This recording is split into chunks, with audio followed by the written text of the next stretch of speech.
Nick, have you heard? Probably.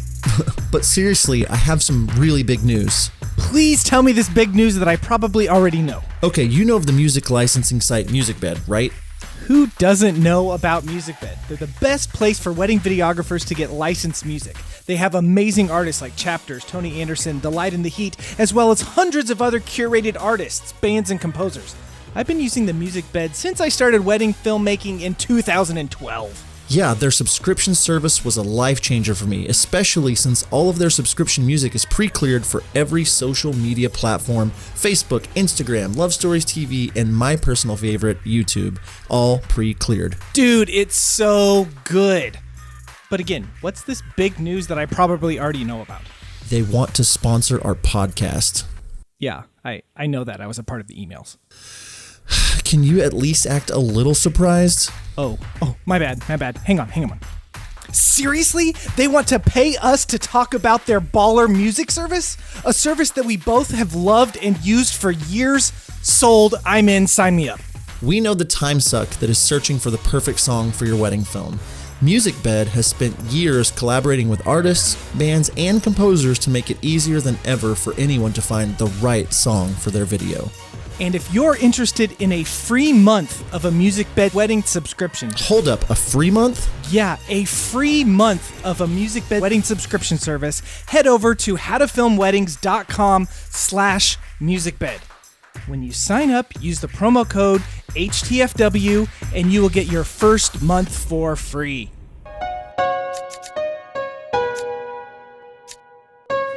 It was Michael Scott. Hell, he does... That was awesome. Michael Scott. I think you need to roll your chair forward a little bit, then do it, but don't knock over the stuff.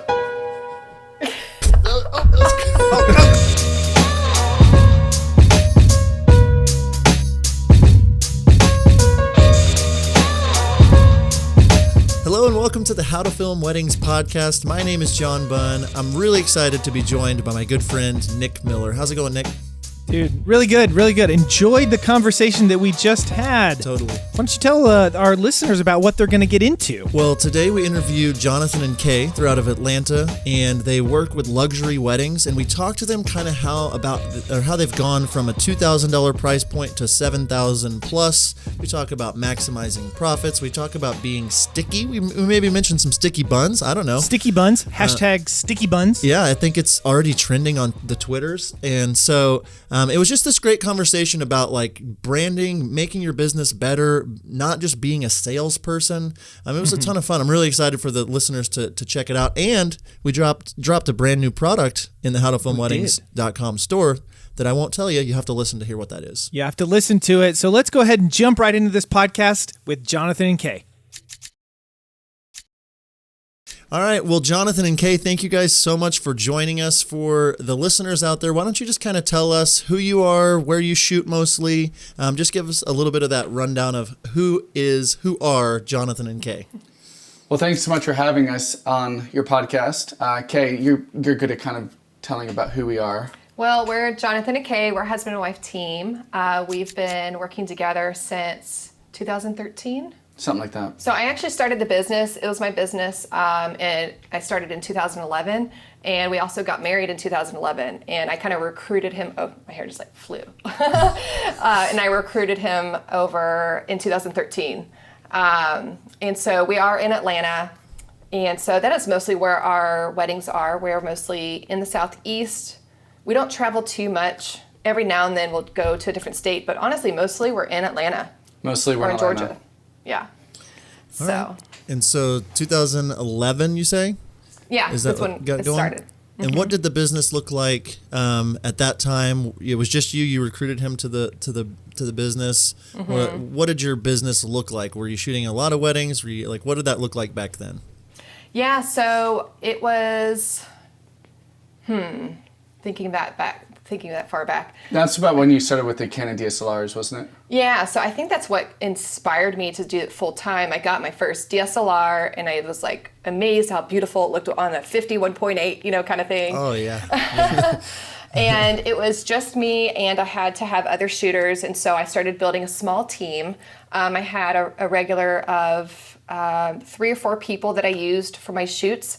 And it grew quickly. Like John was probably shocked at how fast it grew because I'm so bad at business, or I was so bad at business.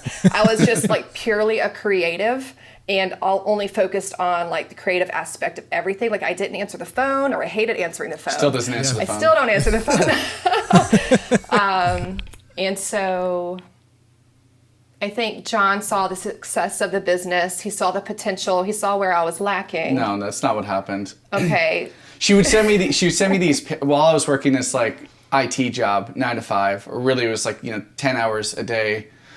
She would just send me these pictures of herself like by the poolside, like at noon, and she sold me this image of what working for yourself looked like.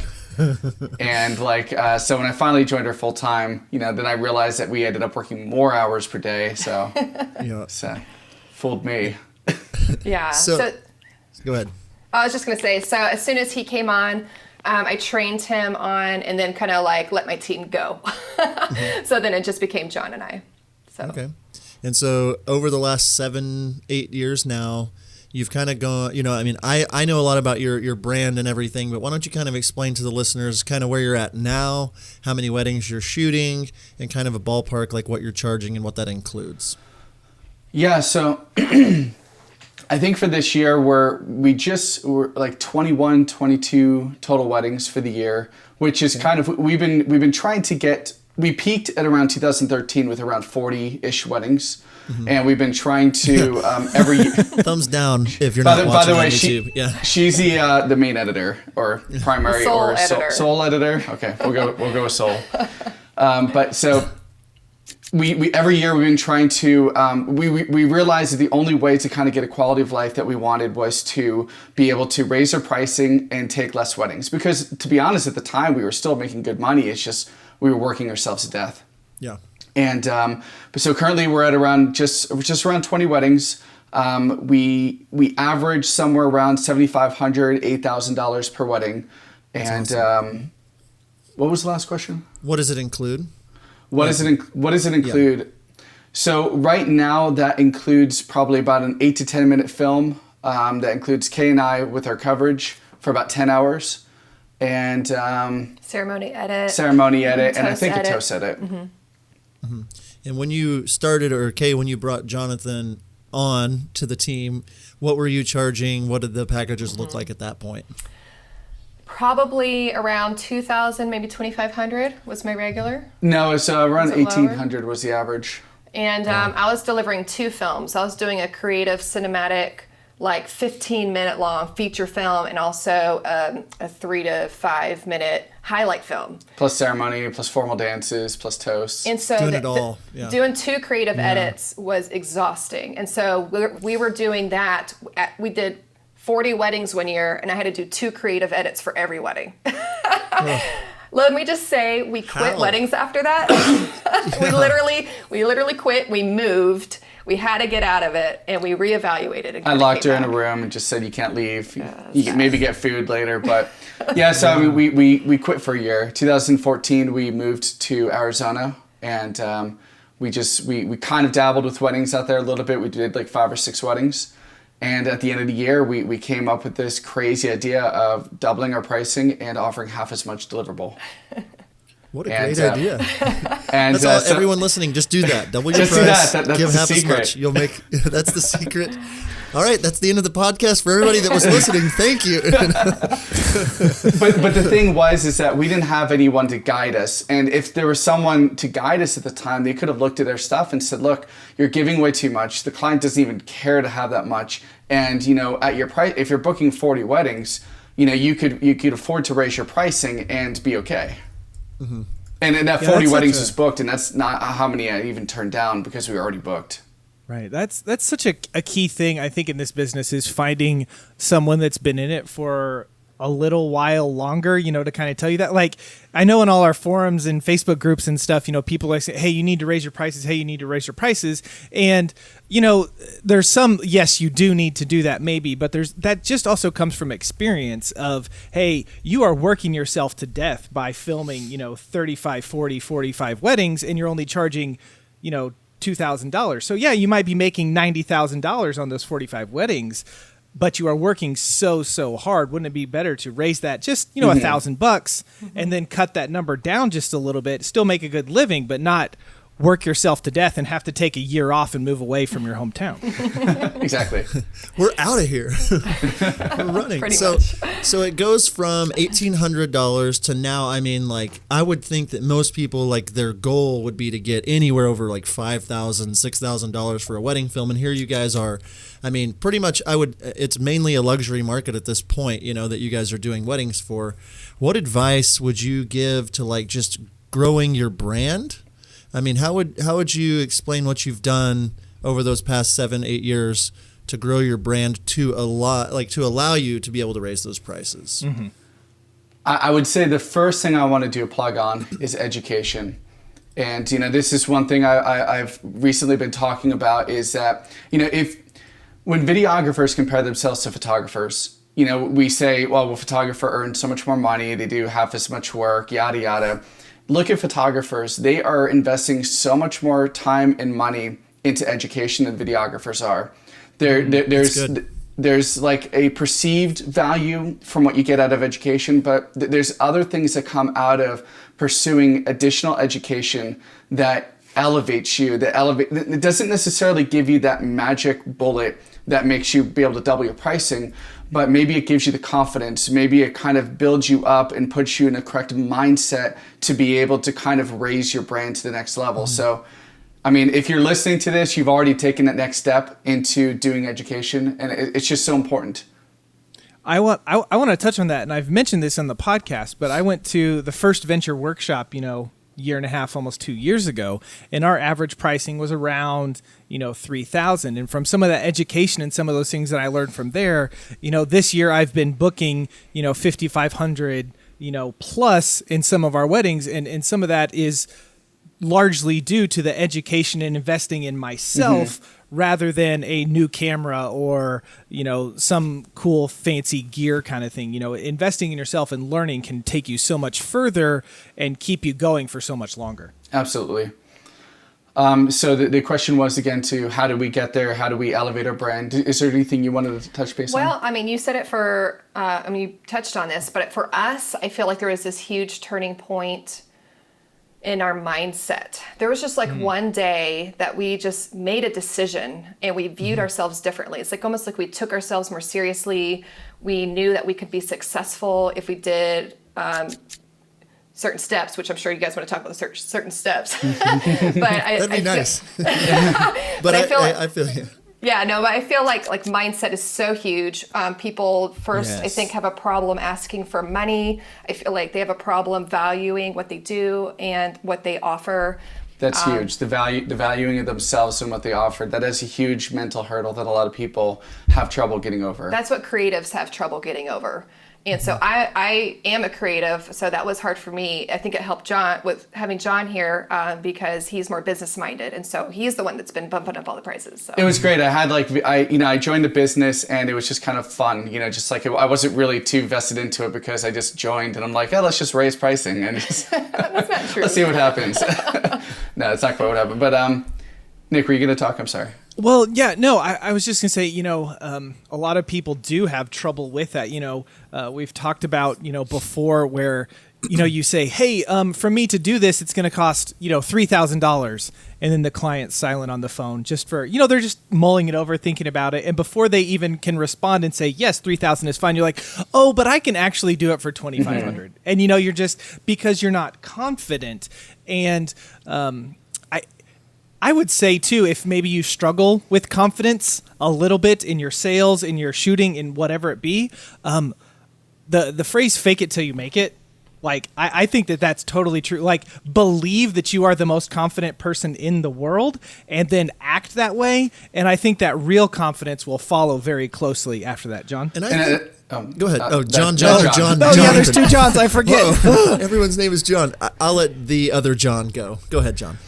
I was just going to say that's why education is so important. And I was going to say the same thing. The thing is, I know a lot of people are probably listening and wondering, they're looking for more practical advice, but in the same response that they might be ignoring this, and this is something that really does need to be drilled in. Having that having that mindset, that confidence. Education is great because it allows you to listen to other people who already have that confidence, absorb what they have, what they offer. Going to conferences is great because there's something about meeting people face to face. You guys are in your similar market, so you could kind of hang out if you want. But just going to a conference, seeing the people that you've heard and seen for so long, shake hands with them, get to know them, see who they are and the kind of confidence that exudes out of them. And it's just something about that can kind of like give you the confidence to step out and kind of mimic that behavior a little bit. And not in a bad way, but just to kind of reflect that confidence that you saw. Yeah, and I mean, it really is true. Like just going out to I met Jonathan at WPPI this year in Vegas, and was out at Venture, and just being around other people that are in similar, maybe they're a year ahead of where you're at or a year before, giving people confidence in their own work, or just this interaction with each other, in these groups, or on our Facebook group. Helps you to be confident, because I remember the hurdle that we're talking about earlier, just the hurdle of paying, getting to a point where I couldn't afford to pay for what I was offering. Once we hit 5,000 or so, it was I wouldn't pay that much for a wedding video anymore.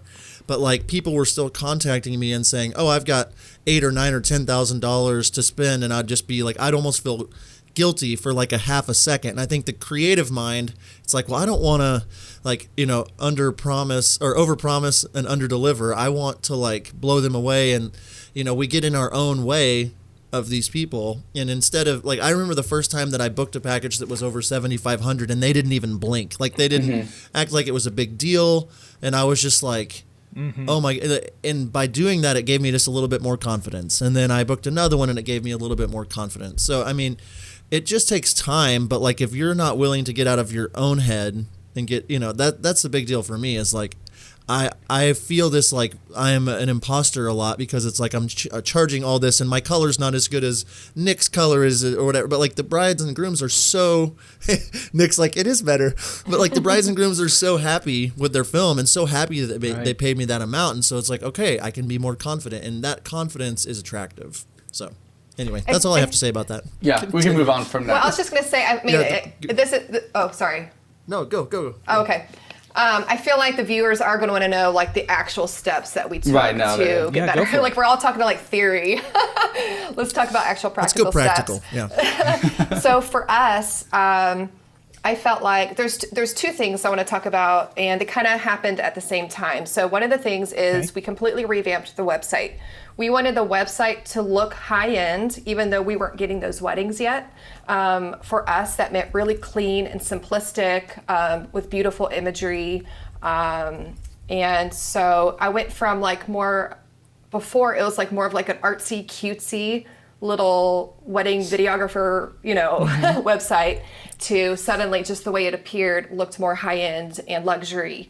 Also at the same time, since I'm the main creative, out of the two of us, and the editor. So I started studying films that I loved from mentors, and also doing the education that we're talking about. But I was studying films, the exposure, the focal lengths that they're using, what they actually focus on. I realized I was focusing way too much of stuff that people that actually isn't beautiful, and I only wanted the beautiful stuff in my films. And actually, I wanted to touch base on one thing you said about the website, because actually when we moved back from Arizona, we not only moved back, but we rebranded. Previously, we were known as White Dress Media in the Atlanta market. And when we came back, we rebranded to Jonathan and Kaye, because we wanted to have a more, to us, it felt a little bit more boutique. It's kind of what we were going for. And, we had gotten some advice, I can't remember for who it was, but, when you're branding your website, when you're putting what videos you put on, when you're showcasing what videos you're doing, it's kind of the whole fishing analogy. If you put on the main page of your website a bunch of rustic weddings and outdoor weddings and stuff like that, that's the type of wedding that you're going to attract. But if you put on the front of your website kind of ballroom, high-end luxury weddings, that's the kind of image you want to portray of yourself, so that way when people go looking for it, that's what they find. Well, there can be luxury weddings that aren't ballroom weddings, but we typically do mostly ballroom weddings because that's what we show. we like doing ballroom Right. weddings. It's hot in Atlanta. So That's such a huge thing, is showing what you want to shoot. Like, you hear that phrase, I know, over and over again, but if you want to get out of, just if you're kind of stuck in a rut, listener, you're at this price point and you're just all over the place. Well, pick what you like and only put those weddings on your website, And then, I've said in this podcast, there's one year we did almost, half our weddings were Catholic weddings, and we just didn't like doing them because the ceremonies were long. And so we quit posting them. And then the next year we only did 4. Just because we quit posting them. So that's a huge thing. That's a real big thing that'll help you in your business for sure. And before our transition into the more luxury weddings, we were still doing the outdoor outdoor rustic barn weddings. And so to be able to transition, like I actually started shooting barn weddings differently. I stopped focusing on rustic elements and just really try to get the beautiful, elegant parts of the day so that even though maybe you see a barn in there somewhere, but everything else felt elegant. The music I choose for the films was elegant and cinematic. And so I was able to shoot no matter where we were before we got into the luxury stuff. I was shooting it like it was luxury. And then that just really just helped us. Yeah, if that's like the filter that you're shooting through, your film's going to look completely different than like these big wide like barn shots of this rustic, stuff like that. And I will say too, on the heels of that, like you mentioned it kind of like you were still shooting other, these rustic venues while you're trying to brand over here into these more luxury weddings. For the listeners, it doesn't just happen overnight. You have to take your time, and you like if you put those filter, that filter on of like, okay, I'm going to shoot this as elegantly as possible and continue to push that direction. 6 months, a year later, it's like, wow, the majority of my films have kind of moved over this way. It's like turning the Titanic a little bit. Right, exactly. One thing also I wanted to mention about the whole, I was actually thinking about it before, and I've kind of reevaluated my definition of what I consider a luxury wedding filmmaker. And at first, I kind of went with the definition of luxury wedding filmmaker, creating, extravagant wedding films and yada yada. But in reevaluating it, I kind of realized that it's more about having the relationship with a luxury wedding planner and gaining the trust of a luxury wedding planner to include you in on the weddings that they're doing. Because, a luxury wedding filmmaker means that that the luxury wedding planner can kind of trust you to not only create a great film, but not to, create a stir, not to do anything weird or stupid. Not to show up in shorts. Wait, what? You guys can't do that? We can do that over here in Oklahoma. Yeehaw! Well, the thing is, you have to find out what's important to the planner. I do understand 100%. That every market is a little bit different, but if a planner has an idea of what you should or shouldn't be wearing, you should ask them ahead of time. And, if you're going to be defiant, you expect to either get kicked out or, never get recommended by that planner ever again. It's actually funny. I was talking to one of these wedding planners recently, and it's amazing. She tells me all these stories about people who just show up in jean shorts and a t-shirt, and a couple of them she's kicked out. But the thing is, and I feel like a lot of people in like forums kind of defend it. But the thing is, it's just like, if you want to get leads from that planner in the future, it's so do what's important to them. And, anyway. Well, I want to jump into that a little bit more, kind of moving more in towards like maximizing profits, but like also I want to like tell me about what you do to build relationships with other luxury vendors. What are you guys doing to get, like if I'm in my 3rd, 4th, 5th year and I finally get like one big wedding and there is a luxury planner, or like what would your process be if you're trying to get in with those people? Let me take this one. I would say there's 2 things. One, the day of the wedding, gauge them. Find out if some planners like this are very kind of like they're focused. If they're focused, just do your job, stay out of the way. You could be polite, be courteous. I always try to ask them if there's anything I could do for them. Can I put together some shots for you? Can I do this or that? A couple of them have taken me up on it, and they'll say like, hey, because I make a promise and say, hey, like I'll throw together a little 30-second clip showcasing the decor and details for you, so you can post on social media. Stuff like that has been a big great hit. If they're more outgoing and extroverted, feel free to engage with them, have fun, have a personality. That's kind of like the day of. I would say that the bigger thing, though, is, I know this is our market, Atlanta. All markets are different, but nobody in Atlanta networks. Nobody goes to networking events, and that's one of the big things. Videographers. What? You mean videographers. What did I say? I thought you just said nobody goes to networking events. Videographers aren't out being social and going to networking events. And like whatever networking event I go to, for the most part, there might be one other videographer, but that's it. And I've done such so much of what has come out of us building our brand and getting known in Atlanta has been through networking, going to all the major events and shaking hands with people and getting to know them. Because the thing is, it's like from the mind of a creative. Creatives want to be booked because of the quality of their work, and it's a huge hurdle that creative-minded people have. They don't want to be judged by how they look. They don't want to be judged by how well they talk on the phone, just in the quality of their work. But the thing is, the reality is that a lot of people get booked because out of a relationship they have with other vendors. So if you're going out to networking events and you're building relationships with not only planners, photographers, heck, florists, venues. You never know where some of these leads are going to come from. We booked like almost a $10,000 wedding out of a relationship with a florist a couple years ago, just because they referred us and that person contacted us. I just feel like, at least in our market, maybe this is different elsewhere, but in large, videographers aren't really hungry to kind of go out and do this. Mm-hmm. Yeah, it's so very important. I think Atlanta is obviously a major market. It's a very large city compared to Tulsa or Wichita or whatever. But there are events here in Tulsa and Oklahoma City, and there are luxury weddings that are happening here. And I've done the same thing where it's like on the wedding day itself, like I am going out of my way, seeing, okay, is this wedding planner? There's a few of them where it's like they just like the brides that are booking through them. The bride is like, I just want you to tell me who to book of everything. So if they tell the bride, book Redeemed Productions, I'm getting the wedding without even and so it's so very important as you're moving up into these luxury markets to how important it is in the reality that it's not so much about, it is about having good work, but it's way more about the relationship at that point. Mm-hmm. Absolutely. Relationship is huge. We've all heard the stories of some of these videographers that we don't know much about, but they have an in with their luxury planner and they can just book $10,000, $15,000, $20,000 weddings with terrible work.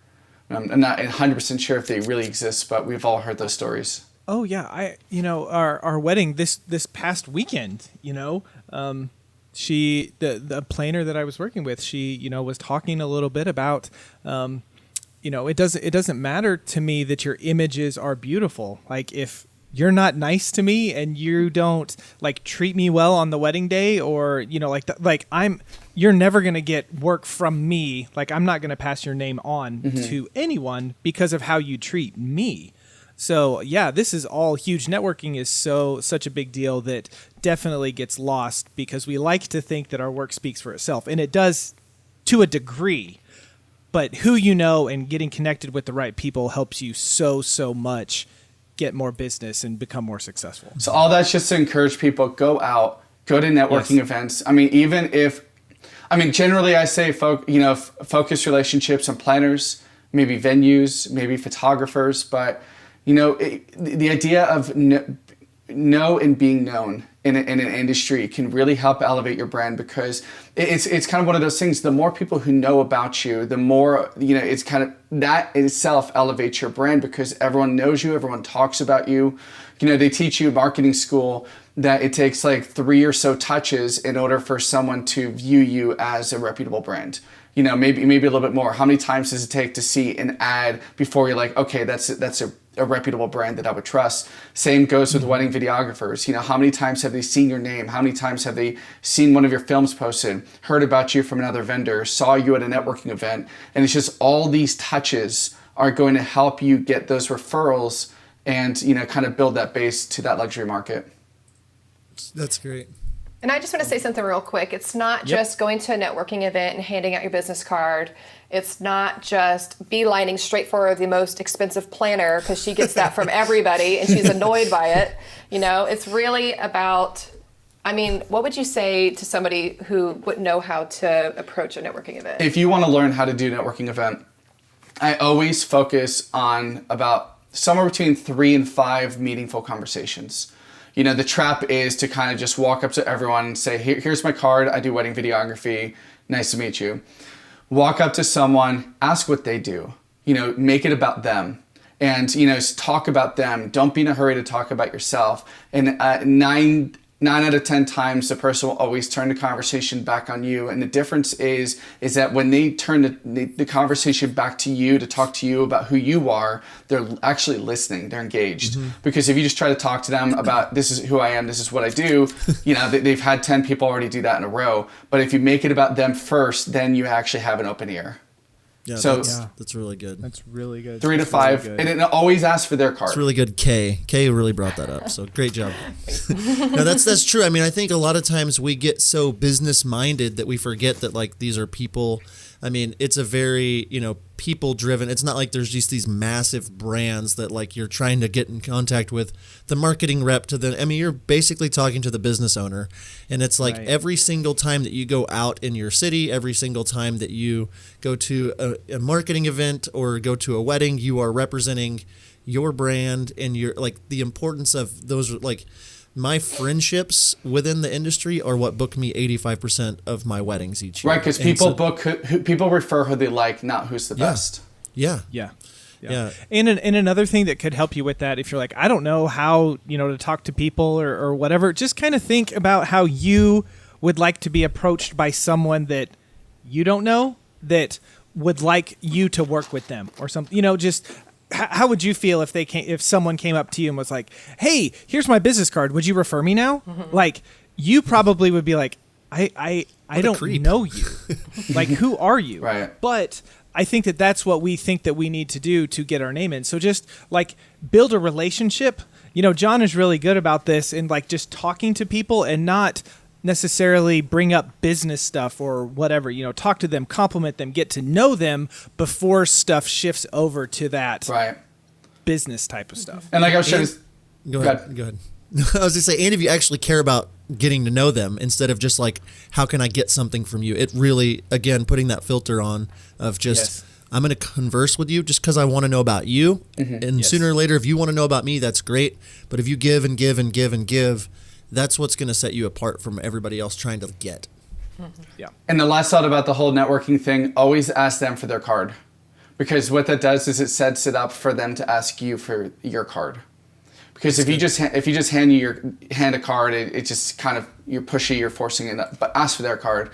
That's and the thing is, I was just thinking, if you're in a smaller market, let's just say you have a smaller market, you don't have as many networking events, focus one day a week. One day a week, you find a different vendor, meet up with them for coffee.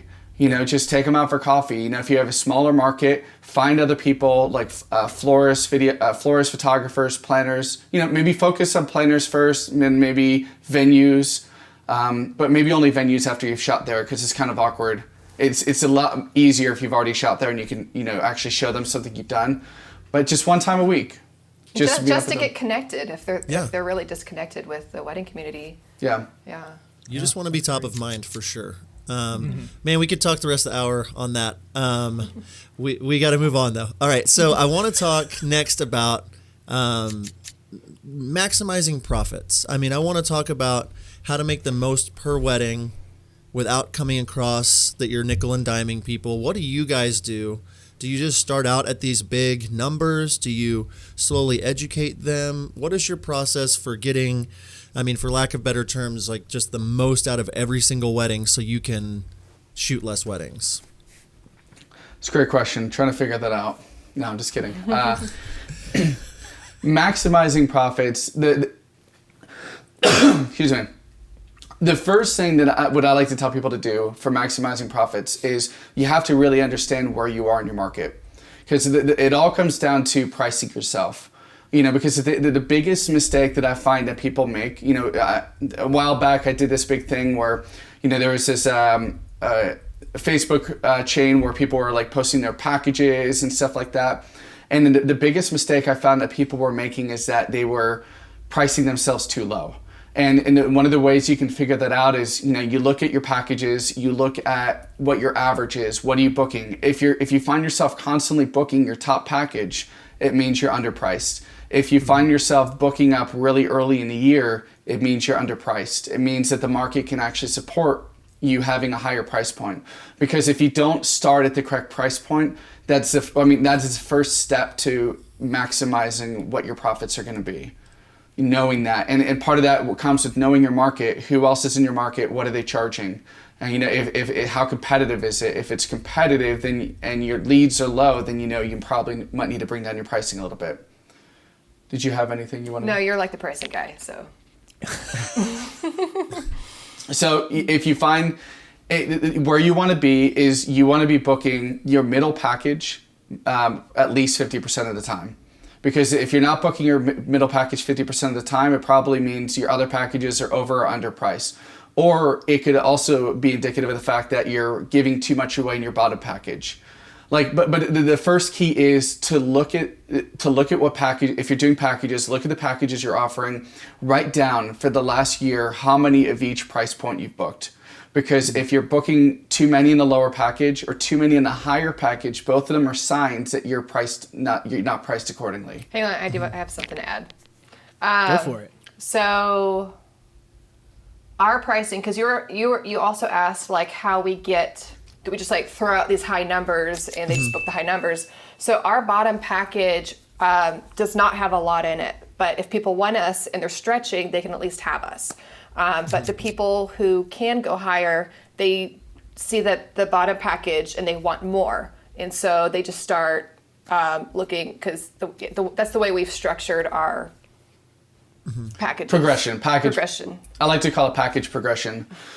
Excuse me. It's official. Something in the air here. It does sound official. Package progression just means that, the first stage is figuring out what your price point, figuring out what you need to come in at, figuring out what you want to average, and figuring out what you want to throw out there for the kind of like the high rollers who are very interested or vested into videography. Once you have your price points, then you need to have proper package progression where you're not giving away too much. Because the second mistake that I found people were making is that they were giving too much away in their bottom package, and there was very little or no incentive to really move up. If they're getting everything that they want in the bottom package, and you're throwing stuff in the middle and top packages that they don't even really care about, it's huge in that it's going to affect how much money you're making. We probably need like 10 more episodes to fully go into kind of just like how to properly do package progression. But the bottom line is you need to be looking at your numbers. You need to be looking at kind of like where you start. You need to be looking at, kind of and how that affect where that is with your local industry. You need to be looking at how many packages of each you're booking at, and then go from there and figure out, are you underpriced or are you just giving away too much? Sorry, I have one more thing to add. Sorry, is this getting too long? You don't have to be sorry. No. You don't ever have to apologize for adding more. Everyone is listeners are happy. Everyone is thinking right now, I want to hear more from Nick and Kaye. The Johns need to shush.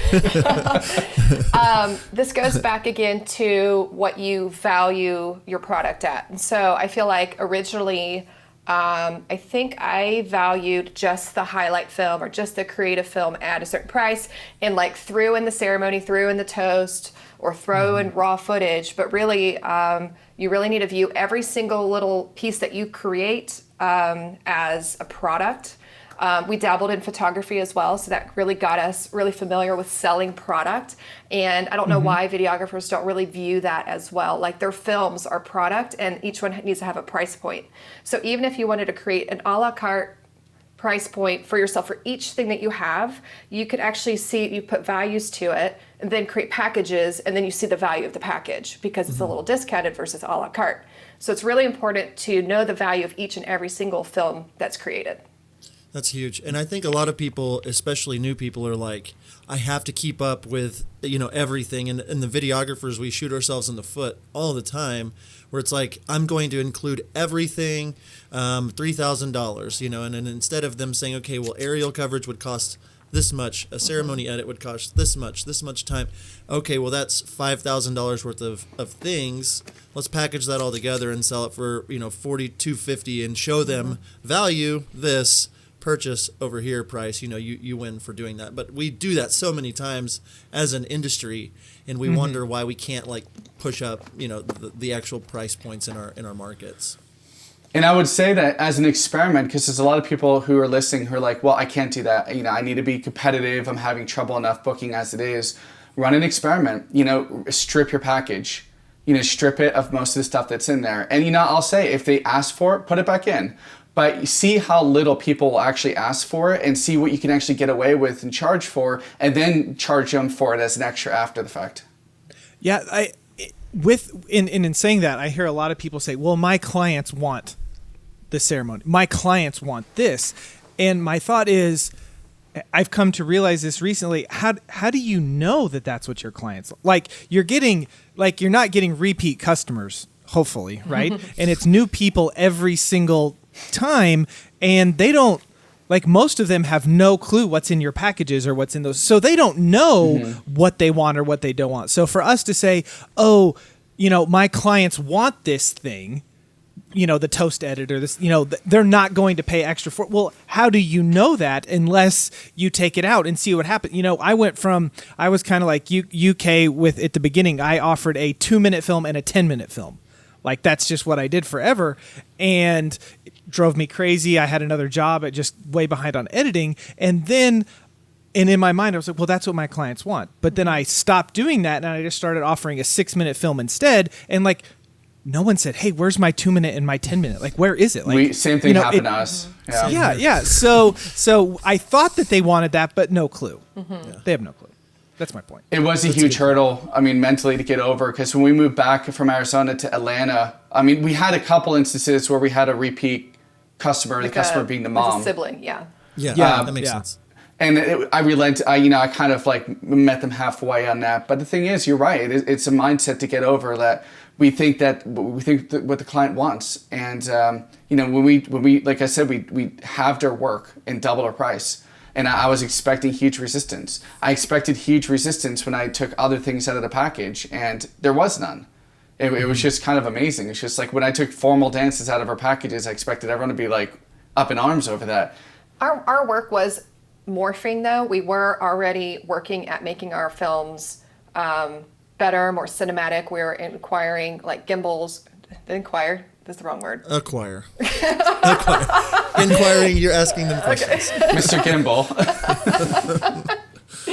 So I'm saying, we were elevating our films when we doubled our prices. It wasn't the same films that I was doing at the very beginning. So they have been. They have to work together for sure. Yeah. Right. Like, you can't just be like, okay, I'm raising my prices if there's no change in like the way you're presenting yourself, the way you're presenting your brand, and just the actual film itself. Unless you're already undervalued. Exactly. Yeah. In which you at that point, listen to the first part of this podcast. So I want to circle back around to kind of the question, more practically speaking, like right now with your couples, if somebody inquires with you, what is that process to getting them to paying you the most possible? Are you just kind of sending them a pricing sheet? I know that you've talked in the Facebook group a couple times, just kind of about somebody inquired, said their budget was $2,000. They just booked a $9,000 package. I think everyone out there would want to know how the heck you do that. What's that process look like for you guys? Yeah, absolutely. The first step is to respond immediately. And this is a huge thing. Yes. I booked so many weddings because I'm the first, at least I used to, it's not so much anymore, but being the first to respond gets you a first mover. And sometimes you can book a high wedding just because you're the first one to respond. But it's amazing. I talk to clients and they're like, people responded 2 weeks later and they'd already booked within 24 hours of me. How did you convert a $2,000 client? Yeah, no, I'm getting to that. Sorry. A true story. A videographer friend in town, because he worked with a lot of photographers, and he emailed, 4 or 5 people that he wanted to work with, and he said, I like all of them. I am going to book the first person that responds to me. Like, that's what he did, because he was like, I don't know what's fair, and like in his mind, that's what he did. But it was based solely on who responded to him first. But that's part of a luxury experience, in my opinion. Part of a luxury experience is responding quickly, because the thing is it luxury when we call up a call center and we have to wait like 45 minutes for someone to talk to us, but it feels luxury if you call them and someone immediately picks up, someone local, and they greet you. Anyway, so the whole thing was, calling quickly. I find a way to get them on the phone. And, part of the big thing is I like an actual conversation because it kind of humanizes it a little bit.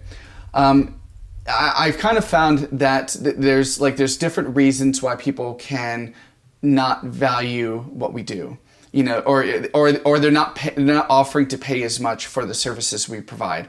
The first one is that they literally just can't afford it. And that's great. There's a lot of videographers out there for every price point, and there's a videographer for whatever price point they can't afford it. The second reason why people would say no or just throw out a low number is that they just don't value what we do. And those people are really hard to kind of swing over because they're not going to be enticed by any sort of flair or building up about it. It just might come down to, well, the daughter wanted you, so this is what it is. But we just had someone say no to us just a couple days ago, and they talked about how they found someone cheaper than us, and they didn't value the work. They told us, we like your work more, but we're going to go with someone cheaper. And that person was a perfect example of someone who just doesn't value that. And the first two, you're probably not going to convert. The first one, you might be a splurge, and we've had plenty of those where we are the most expensive vendor, including the venue of the wedding. The second one, we've converted just because maybe the other option already booked up, and they just want to book someone. But it's really the third no, or the third no that is the one I go after. And that's the person who's just not educated. The person who's not educated as to why videographers cost so much. This is a person that might have gotten their valuation of what a videographer should cost based upon a Knot website that said videographers average $2,000. They just don't know. They can afford you, but they're just going about other external factors to decide what they would pay for you. Right. And this goes to my whole thing about why I don't put my starting price on a website, because I'm specifically going after the third no. I'm going after them because I want to lure them in. I want to get them on the phone, and because the thing is, you can spot them sometimes. They're getting married at the Ritz-Carlton. They're getting married at an expensive venue, but they put down they want to spend $2,000 on wedding. Now, there could either be the second or the third no. They don't value or they're not educated. So getting them on the phone, talking up what you do, showing that you're more than just a guy with a camera, and that you're delivering an heirloom product, you're delivering emotions, you're delivering all these things, and you get them excited about what you have to offer. And then they realize that, they made a mistake in their valuation. Maybe they're going to book you on the spot. Maybe they're going to go back out and do research and find that you really, you're more expensive, but you're worth it. So that is the third no that I go for in terms of trying to convert a $2,000 lead into like a $9,000 lead. Sorry, am I long-winded?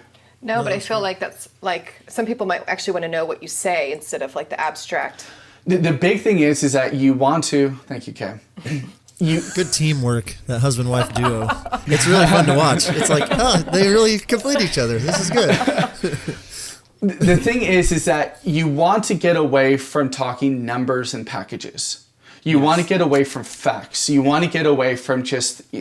I want to try to disrupt their thinking, because the thing is that you might be the third one you might be the third one they've contacted, and they're going down the script. How much it costs? What's included? Yada yada. You want to get them away from that, and to do that, I get them to talk about the wedding. I get them to talk about the event and about themselves and how they met. And how about? Well, it depends if I'm talking to a mom or the bride or whoever.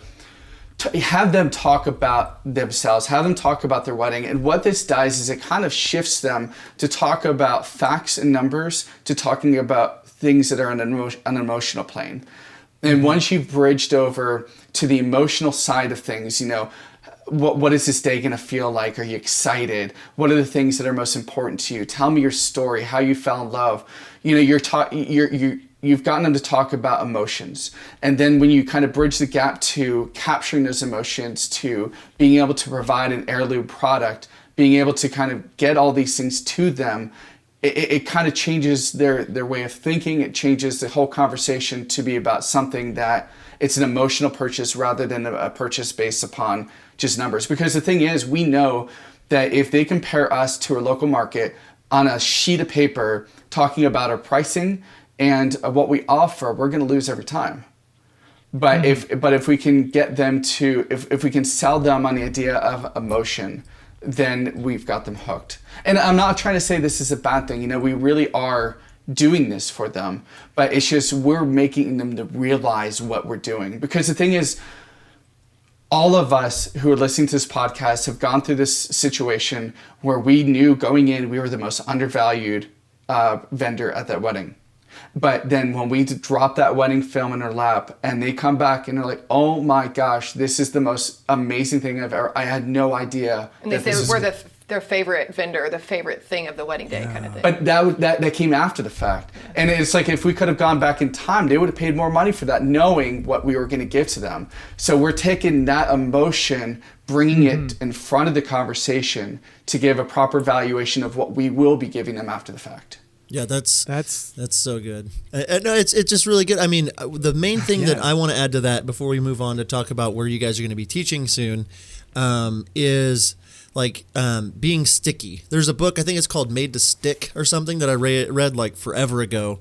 But the whole point of the book is like, are you going to be memorable to them? Are you just a number on the spreadsheet? Or is it like, wow, that guy was a breath of fresh air. Like, I like how he made me feel, or I like, and that's not just in booking them, but like that's how wedding planners are dealing with bridesmaids, or, and there's so many things. Like if your mindset on the day is like, not how can I be memorable by being a goofball, but like, how can I like stand out and be sticky and be memorable in a good way, And so like when you're talking to them and selling to them, like the only thing they know to ask is the numbers. They don't know anything else. So you educating them and showing them like, this is not your run-of-the-mill wedding videographer, Uncle Al with a camera.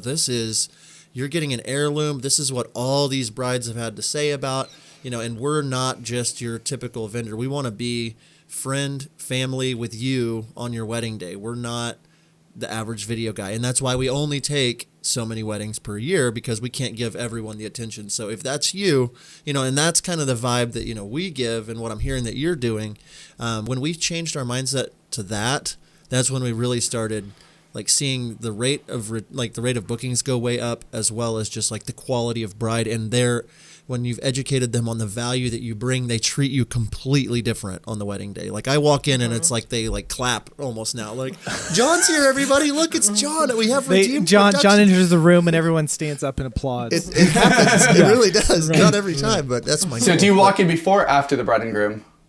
But I walk in I hold at the same time with them. Yeah. Is that when you get they're your applauding. selfie? They're applauding for John. Because I always see the picture of you and the bride and groom now, like after the wedding. Hey, I talked to the photographer beforehand, little bonus tip. I talked to the photographer and say, hey, what'll it cost me to get a good photo with this bride and groom sometime during today? And I'll try to slide in randomly, and then I'll always send him a $10 Starbucks gift card afterwards for doing it. One thing I want to say about that, is you're talking about, talking to people, people don't remember what you say, but they remember how you made them feel. Mm-hmm. And like you can have the best sales tactics and say the right things on your phone call, but if you made them feel icky, like they're not going to go with you. Like you might have stumbled through your sales call and kind of, not performed it perfectly. But if you made them feel good about themselves, made them feel good about you, they're going to be more willing to book you because of how you made them feel rather than what exactly you said. They will pay for it. They'll pay way more for it. Right. And so our the thing that Jen and I really strive to do is, have our clients, fall in love with their wedding video before they see anything. Treat them in such a way that they are going to love their film and they haven't seen a thing yet. So, all of that stuff is solid stuff. Jonathan, did you have something you wanted to add? I just wanted to say, like, if you're listening into this podcast, you don't have to be in the luxury wedding market to employ these techniques. Any single one out there can do this and differentiate themselves in our market by becoming a stronger salesperson. This is, this is what I started doing. This is what I've developed over the years to help me book more, but it's turned into something for the luxury market. But go for it now. Differentiate yourself. Like John Bunn said, be sticky. That works in every aspect of our industry. Huh? Sticky bun. Sticky bun. Peter, see there, I just did something that was sticky. There you go. Peter Ponte needs to create some sort of a graphic with the John Sticky Buns. Why did I do that to myself again? One thing I wanted to jump in and say really quick. If you're listening to this and you're like, man, I want to know how to do a consult. I want to know how to do a meeting. I want to I don't know how to do that today. Right now, you can go to our website, howtofilmweddings.com, and we have a consultation template that John and I have put together. It is kind of what we do when we go through our meetings, when we talk to our brides. You can go to our website and buy it right now and start using it and sell all of these things to You will great literally couples. make hundreds of millions of dollars your first time using it. Wow. Guaranteed. It's impressive. Not really. But No money back guarantee. I want to throw it out there that it's more of a guide. It's going to guide you. It's not like here's your sales template. It's a guide. You're definitely going to want to pick that up. Howtofilmweddings.com. By the way, I feel bad. We didn't actually go over the questions that people asked on the Facebook. We're going to. We're going to talk about this retreat, this big Mexican Riviera Puerto Vallarta, January 26th to 30th, the wedding film retreat. They just announced it, and guys, Jonathan and Kaye are going to be there. And I mean, I was looking on the site, and it's basically saying, "Show me the money, elevating your brand and maximizing profits." How excited are you guys about this retreat? I'm very excited. We are super excited. Can you tell? That's her excited face if you're watching online. The coffee's still working. No, but we're super stoked. Yeah. In general, Kaye and I, about a year ago, we really wanted to get more into education to kind of help elevate the industry by helping people elevate their own brands. And this is definitely an extension of that, where we could work a little bit more one-on-one or a smaller group of people to really help them elevate their brand to make more money. And I love the whole concept. I love everything that's going to be happening there. I know that they're already more than 50% filled up. So if you're listening to this, definitely check out. Am I allowed to plug in the website? Yeah, go for it. Plug it. The website is weddingfilmretreat.com, and definitely put this on your radar. And the thing is, not only this, put other things on your radar, other industry events. Look at going to things like WPPI. Look at going to things like other events, meeting people, educating yourself, listening to podcasts. This is special because it's a very small, intimate group. And it's a lot of access one-on-one to a lot of amazing industry people. I love what Rick and Sarah have done with this, and we're just really excited to be going. I'm interrupting you, Nick. I'm doing it. No, go ahead. You go ahead. Okay. Just in case you're listening and you don't know much about the Wedding Film Retreat, which is weddingfilmretreat.com, this is put on by Rick and Sarah Pendergraph of Penn Weddings. Jonathan Kaye are going to be there. Henry Martins is going to be speaking there, and Matt Johnson is also going to be there. So stellar lineup of incredible filmmakers that have a lot of knowledge that you will learn a lot and not just help you shoot better, but grow your business a lot more. So, okay, now, John, I will uninterrupt you. And it's in Puerto Vallarta, Mexico. It's at this awesome resort, basically, where they're servers there that bring you food. There's pools that overlook the ocean. It's just a dream. And so there's, I think, when I was talking to Sarah yesterday, I think they had 10 spots left of time of recording. Yeah, they're 2/3 of the way sold out. And so she was blown away by that. So I mean, it might be sold out by the time we even air this, but if not, jump over there. I mean, I'm super pumped about that event. Well, you might need to fly. You might need to fly over there. It might be a little too far to. That's a good call, John. Dad, you're a dad. You can tell dad jokes. Dad joke. So one thing that we want to do really quick is we have now started a question of the week, right? Yeah. Yes, the question of the week. And this week's question of the week is presented by brideandgroom.video, your editing partner for wedding videographers. How about that? I like Check that. out brideandgroom.video. I like the sound of that, Nick. Sounds nice. It kind of rolls off the tongue. Yeah, brideandgroom.video. So this question comes from Felix Rother, and before we recorded, we asked in our Facebook group. John, we have a Facebook group. Did you know that? Shut up. We do? We do. All you have to do is search How to Film Weddings in Facebook, and you'll find our Facebook group. Anyway, Felix Rother asked this question. We've kind of covered this, so Jonathan and Kaye, you might have to rehash, but kind of quickly.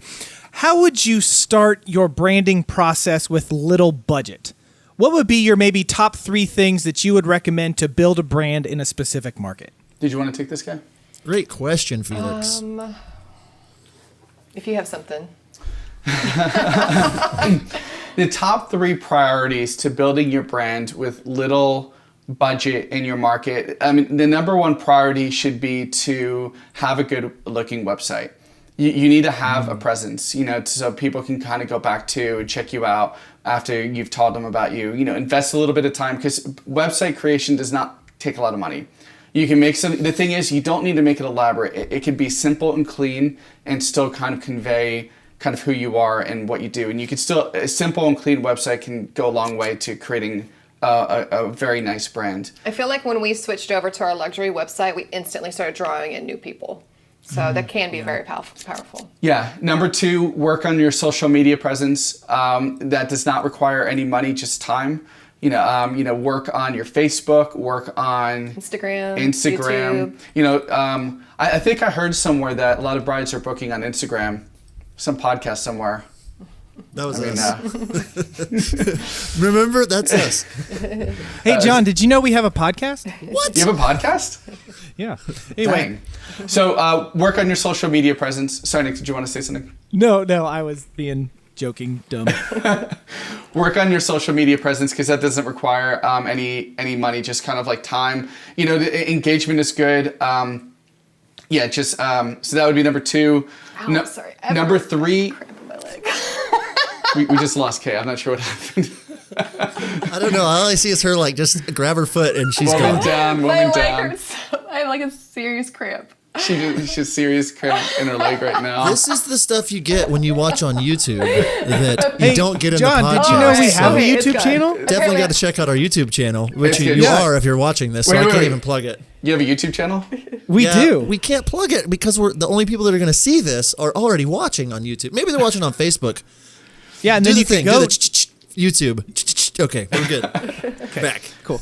The number 3 thing that is kind of we touched about to build your brand in your market would be to go out and know and be known. Know and be known. Basically, know people and be known by other people. It doesn't require money. Just go to if you're in a big enough market with networking events, go to networking events. If it's not a big market, just pick one day a week, meet up with another vendor for coffee, pick up their coffee if you want. Hopefully they don't buy like the triple espresso with like 29 pumps or something, but it's just do this once a week. It does not even require much time, but it's just a fact of knowing people in your market and being known by other people. That those 3 things by itself will go a long way to really helping you elevate your brand in your market. Good. Yeah. That's so good. All great. All great. Love So those good. answers. I'm glad he I didn't wanna- ask for number 4 because Yeah, we I might have we trouble. stop at 3. Yeah, you only have 3 points. That's the good rule of an educator. Is Unless Kaye has something she wants to add to that list, and then maybe then we can let her do that. I think I'm good. I got distracted. Put it Okay. on the Bye-bye. spot. That was an awesome question, Felix. That kind of stuff is what we love about our Facebook group for sure. Nick, I lost where I was going. You take this over. Oh, you did. Oh, I know what I was going to say. There Okay, it is. I was okay. like, my sheet died. You're talking about social media presence. You're talking about this. Where can people find you? Give us the plug on where people can get in touch with you, find you, all that good stuff. So our social media presence isn't even like super great right now, but we are on Instagram at Jonathan and Kaye, and on YouTube. I believe our handle is Jonathan and Kaye as well. And it's Kaye, and Yes. we'll tag all that in the show Okay. notes as well. Okay. So they can find us on Facebook, Instagram. It's all just Jonathan and Just Kaye. please don't go to our YouTube. So don't even get me started. So after listening to John and Nick, I decided to delete all my videos off YouTube because I realized I wasn't doing it right. But the problem is I was too lazy to put them back on. So we literally have like 3 videos on our YouTube channel right now. Just don't even go. We have the best on the How to Film Weddings podcast. You got to have at least 3 videos, and we'll get you on here. Anyone with 3 or more videos, just send an email to Nick, his personal email. Kidding. No, But the this thing was, go ahead. I was just going to say, Facebook is definitely the best place, and feel free to reach out to us if you have any questions there. For any follow-up from what we talked about today. I'm more than happy to kind of help follow up with anything. Yeah, and I know Jonathan is super active in most of the Facebook groups and stuff, and just commenting and that kind of stuff. So sure he's. But let me set the record straight. I'm passionate, so I'm not mean or angry. I'm just really passionate, and I feel like that doesn't really come across well sometimes. Like I think sometimes I come across as like on mean. Facebook. You mean on Facebook? Yeah. But I think anyone who knows me in person knows I'm really not a threat at all. He's like a little puppy, Like a little He's not puppy. really threatening. No, and I mean, it's one of those deals where it's so cool to see and to get to know so many people through this podcast. And I know we interacted a lot, Jonathan, before we actually met in Vegas, and you were like, wow, you're a lot less of a jerk than I thought you were. I did not use those words. He basically said that. And so I was like, okay. But yeah, I mean, I think that, the community that we're building there in that How to Film Weddings group and stuff, I mean, it's so cool to watch the interaction. And Jonathan's in there. He's interacting all the time. So definitely reach out there. I mean, Nick, we could go on and on. We're over an hour. I mean, we don't have any limits because it's a podcast, but we've passed our time. I have so many things that I want to continue to go over. Maybe we'll just have to have him back on the podcast. We could do that. I mean, it's ours. We can do whatever we want. Oh, yeah. That's true. Yeah. Wait, you have a podcast? Yes. Oh, yeah. Oh yeah, we do. So, are you ending this or am I ending this? Let's see. You want to do a rock, paper, scissors? No, I'll just pretend that you already won. Okay, Hold I'll on. I want to see this rock, paper, scissors. I think this would be really entertaining. Okay, so we're going to go 1, 2, 3, shoot. Whoever wins has to do the ending. Wait, am I doing it too? Backwards. No, they're ending it at us. We'll I'm end gonna do it anyway, just to see how it would have affected. All right, so Okay, Nick, ready? whoever wins does the ending, not Okay. whoever loses. All right, on the count of 3. 1, 2, 3, shoot. We tied. I'll do the ending. Oh, I have scissors too. We all tied. All three tied. Great Okay, minds think John alike. the bun. You get to land the Sticky plane. bun. All right. Well, everybody, John thank you so Sticky much. Buns. Yeah, it's gonna happen. I know it's happening. Everybody who's watching online, thank you for putting up with our shenanigans. Like, review, share this video. Check out that template that we just dropped on the How to Film Weddings website today. Check out Wedding Film Retreat. Check out jonathanandkaye.com. And until next time, we'll see ya. We'll see ya.